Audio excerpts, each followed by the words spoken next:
Bledsoe was arrested. Patrick Montgomery was in court. Jonathan Manapa will stay in federal custody.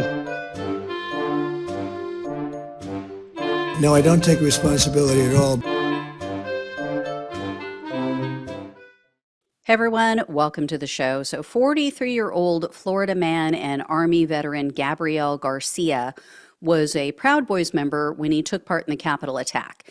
In fact, he was pretty tight with then Proud Boys chairman Enrique Tarrio, who was also just pardoned. So again, these are two people, Tarrio and this Garcia guy, just pardoned. Keep that in mind as I go through these details. And Garcia referred to himself as Tarrio's, quote, second-hand guy. So that could be taken in several ways. But anyway, I'm just going to leave that one there. Anyway, Garcia traveled to D.C. in November of 2020 in a private jet, by the way. And he took part in a pro-Trump event. And in a video on the way home from that event, Garcia wrote, quote, "Hey, we're heading back to Miami. It was great taking care of business. Wipe the floor with Antifa." He later messaged someone on Facebook and said, quote, "I knocked out 4 motherfuckers yesterday and it felt great." And then the prosecutor said that Garcia wasn't all talk, apparently, because there are videos of him punching and kicking people during a street brawl in D.C. So he's not just talking tough and making this stuff up as some of these people have. And then Garcia also traveled to D.C. and took part in street fights in December of 2020. And he had the nerve to complain about the police protecting Antifa after the police repeatedly looked the other way and allowed proud bigots to assault BLM protesters without consequence during the summer of 2020. I mean, there were so many videos of that. So this is what happens when you create a group of violent, spoiled brats. They don't like it, right? When they finally hear the word no, when they finally face some consequences, they throw a tantrum. And after the group found out that Tarrio was being investigated for burning that BLM flag that belonged to a church, Garcia messaged some of his fellow Proud bigots and said, quote, "God forbid you burn a Office Depot banner with BLM on it and get charged with a hate crime. Get the fuck out." And in response to posts saying that people were planning to, quote unquote, hit the streets in opposition to Joe Biden's election, Garcia wrote, quote, "Like I said, if I receive a phone call today, it better be to lock and load, if not enjoy your president elected." So in late December of 2020, Garcia was more than happy to join a new Proud Bigot leadership group. It was created specifically for January 6th, and he took part in planning for the event in a private encrypted messaging group. So on January 3rd, when another member posted that there was going to be, quote, war soon, Garcia replied, quote, "Yes, sir, time to stack those bodies in front of Capitol Hill." Garcia also texted other members and said that he was taking a knife to D.C., as well as his tactical laser pointer because, quote, "stabbing and blinding a motherfucker twice is wonderful." After Enrique Tarrio's arrest on January 4th for the burning of that BLM banner, Proud Bigot leadership announced that their private group chat would be, quote, nuked. And, which is an odd thing to do if you're not planning anything nefarious or illegal. But anyway, there was a new private messaging group that they established.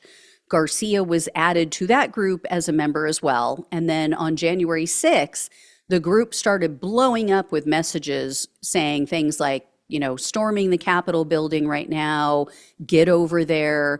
So Garcia apparently had woken up late in his hotel room. So he headed to the Capitol and he was recording video of the mob on the way. And in this video, Garcia said, quote, "All right, going to the Capitol, you can't stop all this. Look at this, no way." While later he was seen on the Capitol grounds, he illegally entered the Capitol shortly after the initial breach of the Senate wing doors. He moved with the mob to the Capitol crypt. He's recording video this whole time. And he admitted in this video, quote, "We just went ahead and stormed the Capitol." Didn't say we just went ahead and the Capitol Police let us in. No, we went ahead and stormed the Capitol. Again, someone who Donald Trump just pardoned. So Garcia then maneuvered to the front of the mob to confront officers that were blocking everybody.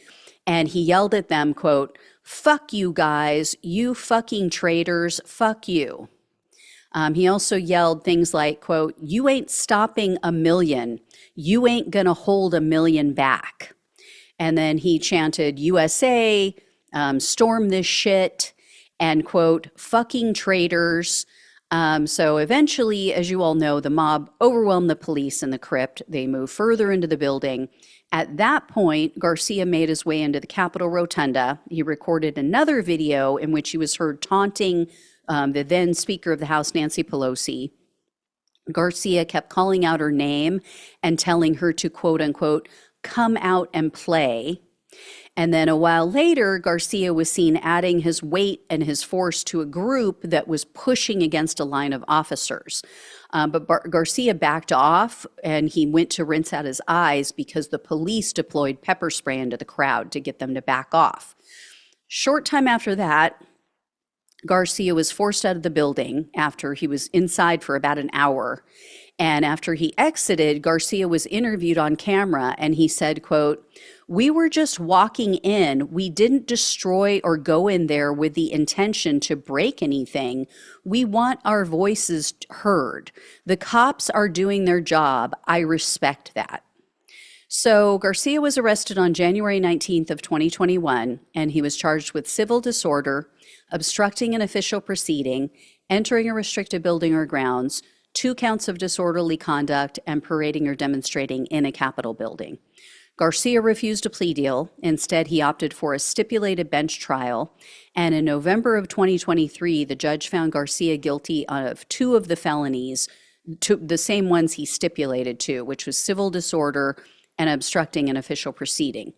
Again, the Supreme Court made the monumentally ignorant decision that the obstruction charge only applies in a case where there's a physical document involved. So that conviction for that particular crime was tossed. So Garcia still faced sentencing for the civil disorder. And so he was looking at up to 5 years in prison, 3 years of probation, and $250,000 in fines. And this time, the government asked for almost the full prison term. They asked for 4 years behind bars, 3 years of probation, and $2,000 in restitution. And Garcia, surprisingly, has no criminal history, but while he was awaiting trial in this case, they say he violated his release conditions. So he had asked the court for approval to attend a court proceeding in D.C. He said he wanted to go attend another January 6th case. And Garcia said, I just want to go and observe the trial. So the judge said, yes, let him go. But then they found out that Garcia spent the majority of his time in D.C. at a CPAC convention. So that's the Conservative Political Action Conference that was founded by accused male crotch pummeler Matt Schlapp. So anyway, Garcia mocked the court after he was called out for this violation, and he continued to tell the media that he didn't do anything wrong on January 6th. So U.S. District Judge Amy Berman Jackson presided over Garcia's case, and she disagreed.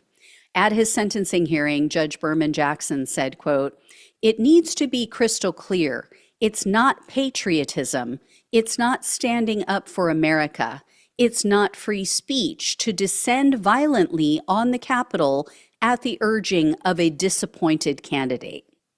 And then she also took issue with the lies being perpetrated by Trump and his allies, and she said, quote, "The lie that the actions at the Capitol were peaceful and the lie people are political hostages and victims of mistreatment and abuse are continuing."